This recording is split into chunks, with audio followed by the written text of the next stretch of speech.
Lebih dahulu saya ingin mengambil kesempatan ini untuk mengucapkan Selamat Tahun Baru Cina kepada masyarakat Tionghoa.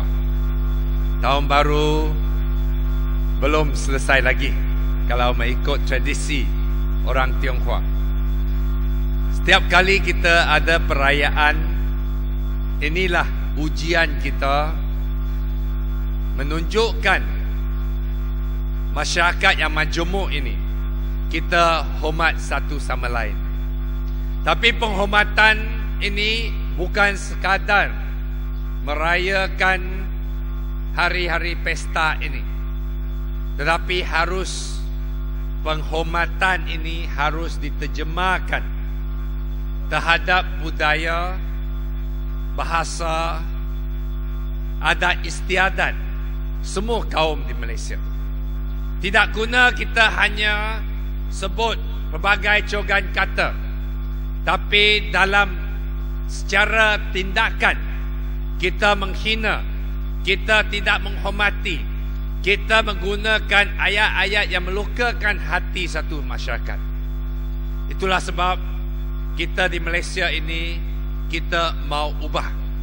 Kita mau satu masyarakat, satu sistem politik yang betul-betul meraihkan dan memberi penghormatan kepada semua kaum. Baru tahun ini kita telah menyaksikan satu perubahan besar di negara-negara Arab yang kita sentiasa anggap mereka adalah negara-negara masyarakat yang kebelakangan dari segi pembangunan ekonomi dan dari segi pembangunan politik dan demokrasi.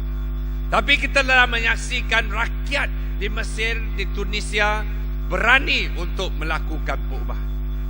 Dan ini telah menggentarkan, menakutkan pemimpin-pemimpin atas, termasuk UMNO Barisan Nasional. Mereka boleh sedar di sekitar Malaysia ini juga ramai mubarak.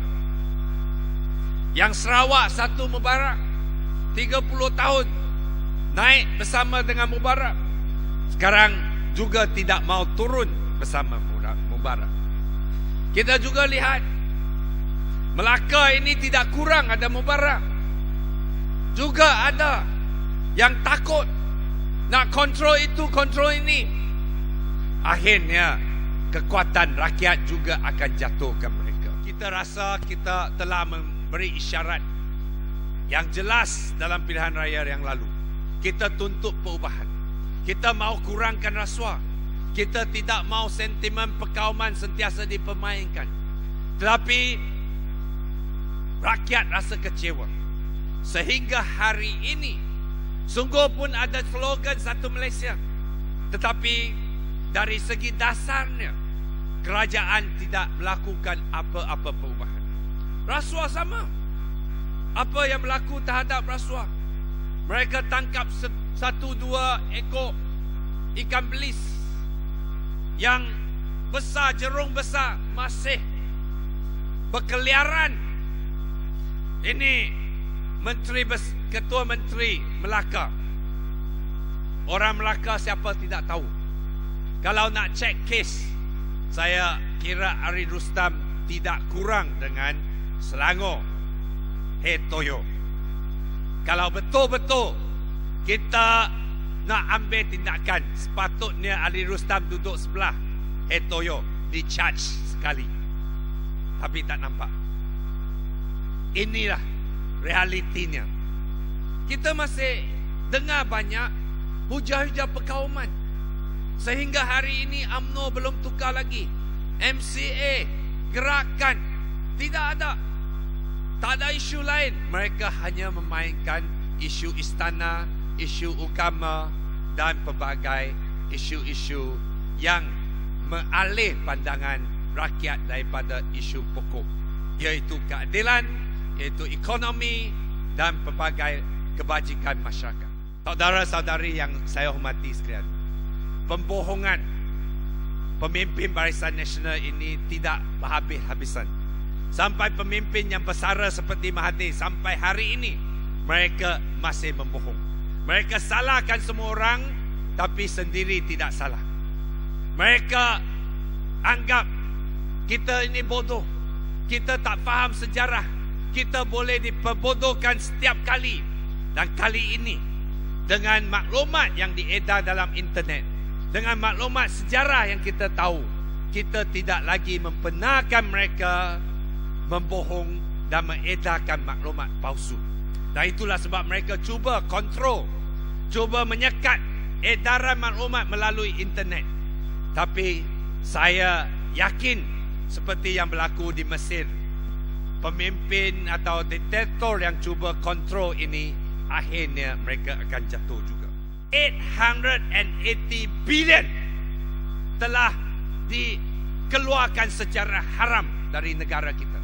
Kalau kita bagi peruntukan kepada sekolah 1 juta satu hari, kalau kita bagi sekolah agama rakyat peruntukan 1 juta sebagai bantuan, bagi payphone 1 juta lagi, hari-hari kita bagi 1 juta, 8 tahun yang kita hilang, kita perlukan 2,433 tahun baru habis. Saya seru, kita ini bukan nak selamatkan, bukan nak jadi menteri, bukan nak naikkan Anwar Ibrahim jadi Perdana Menteri. Anwar Ibrahim kalau nak jadi Perdana Menteri, lebih baik dia duduk dalam Barisan Nasional. Tetapi perjuangan kita hari ini adalah perjuangan untuk selamatkan anak cucu kita, selamatkan Malaysia, supaya anak kita selamat, tak jadi mangsa kepada inflasi, rasuah dan pelbagai perompakan harta benda negara kita. Kalau kita biarkan rasuah berterusan, kalau kita biarkan kezaliman berterusan, negara kita hancur, masyarakat kita hancur, dan perhubungan kaum kita hancur. Dan kita tidak ada pilihan lain dalam pilihan raya yang akan datang. Kita harus bersatu, tolak Barisan Nasional, tolak rasuah, tolak budaya yang mengarut, budaya fitnah dan budaya yang menindas hak rakyat. Dengan itu saya sekali lagi seru, kita harus ingat, inilah negara kita, baik pun orang Melayu, orang Tionghoa atau orang India. Sudah cukuplah 50 tahun kita diperintah oleh satu parti yang tidak sedar diri, satu parti yang tidak mau berubah. Mereka tidak akan ubah selagi mereka berkuasa, dan kita tak ada pilihan. Kita kena turunkan mereka seperti diktator-diktator yang lain, dan supaya negara kita selamat. Dengan itu saya ucapkan sekali lagi, salam reformasi, Nandri Vanakam, Sisi Daja, Wanan.